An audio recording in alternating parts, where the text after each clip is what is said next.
Moving on to number 9, we have the Fat Man bomb dropped on Nagasaki, Japan.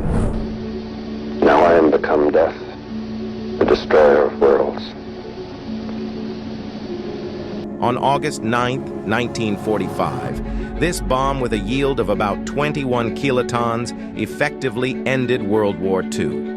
However, it also resulted in the immediate death of approximately 40,000 people, with tens of thousands more suffering from radiation sickness and long-term health effects. The bombing remains a subject of ethical debate and has had a profound impact on global attitudes toward nuclear weapons.